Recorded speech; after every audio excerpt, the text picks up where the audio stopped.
Shalom, salam sejahtera. Senang bisa berjumpa lagi dalam renungan harian bersama Gereja Boku Kris Kota Wisata. Sebelum kita membaca dan merenungkan firman Tuhan, mari kita berdoa. Ya Tuhan, kami senantiasa bersyukur oleh karena ada kesempatan mendengarkan firman-Mu.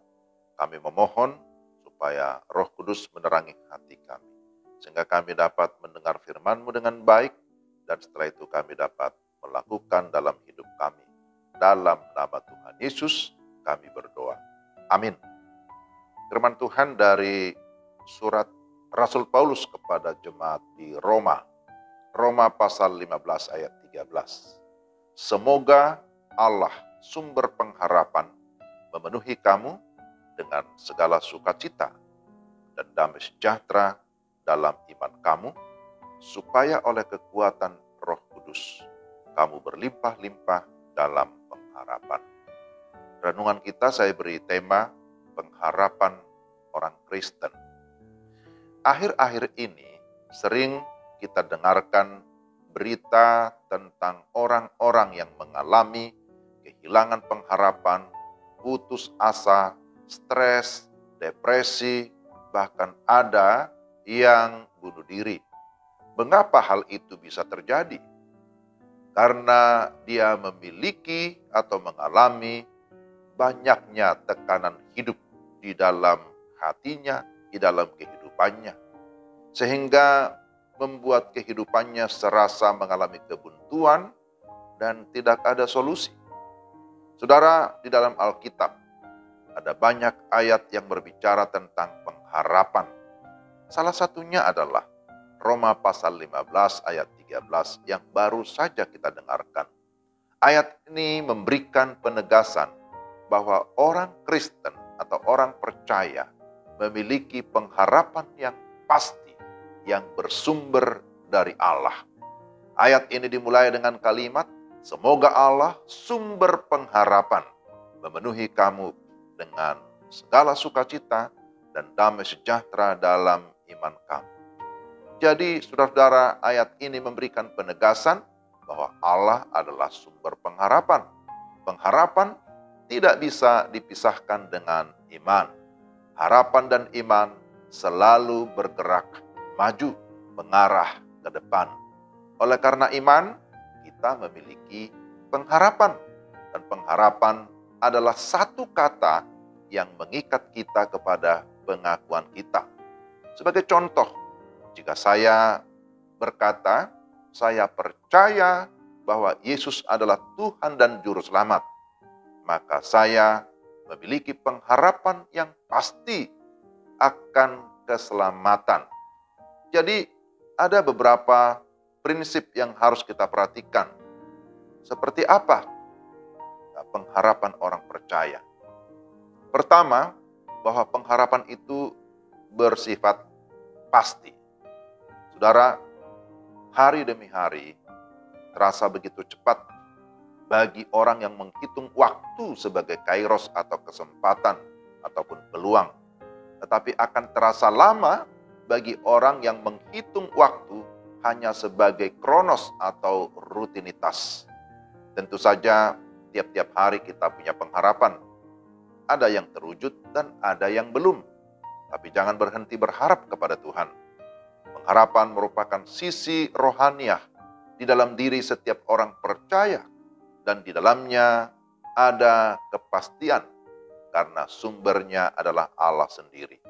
Kalau kita bandingkan dengan Titus 3 ayat 7, sebutkan di sana supaya kita sebagai orang yang dibenarkan oleh kasih karunia-Nya berhak menerima hidup yang kekal sesuai dengan pengharapan kita. Pengharapan ini bersifat pasti, tidak bisa di-cancel atau dibatalkan oleh siapapun. Amin. Ini yang pertama. Tapi yang kedua, pengharapan membuat kita kuat.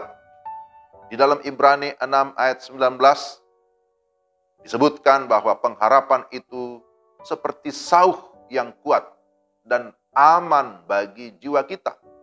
Jadi pengharapan orang Kristen itu tidak pernah mengecewakan, bahkan ketika kita menghadapi pencobaan atau ujian yang berat, ketahanan kita terhadap ujian itu akan menimbulkan pengharapan. Pengharapan ibarat cahaya yang menerangi dan terus menghangatkan jiwa kita. Cahaya terang membuat kita lebih kuat. Kalau ada terang, maka masih ada kehidupan. Amin.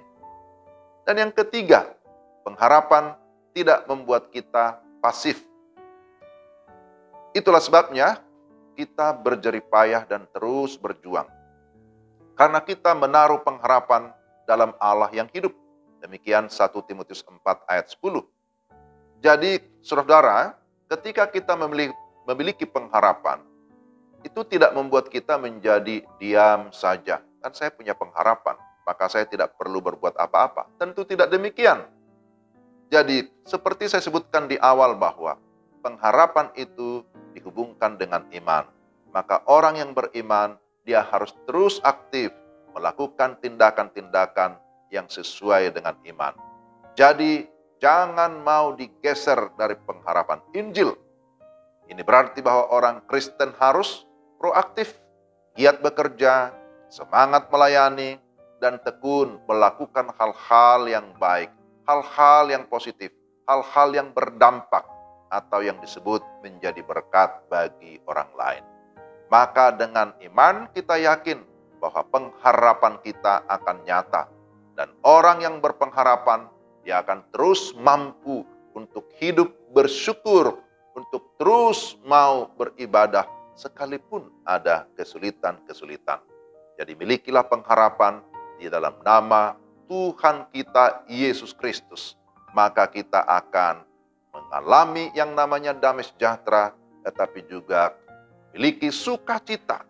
Dan oleh kekuatan Roh Kudus, kita terus diberikan kelimpahan pengharapan. Amin. Mari kita berdoa.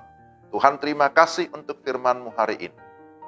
Kami bersyukur bahwa firman-Mu itu terus meneguhkan iman kami, menuntun langkah kami, dan terus membesarkan jiwa kami, sehingga kami terus memiliki semangat menjalani hari-hari ini.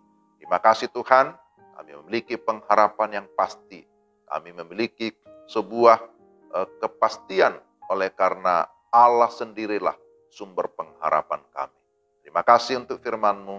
Dalam nama Yesus kami bersyukur. Amin.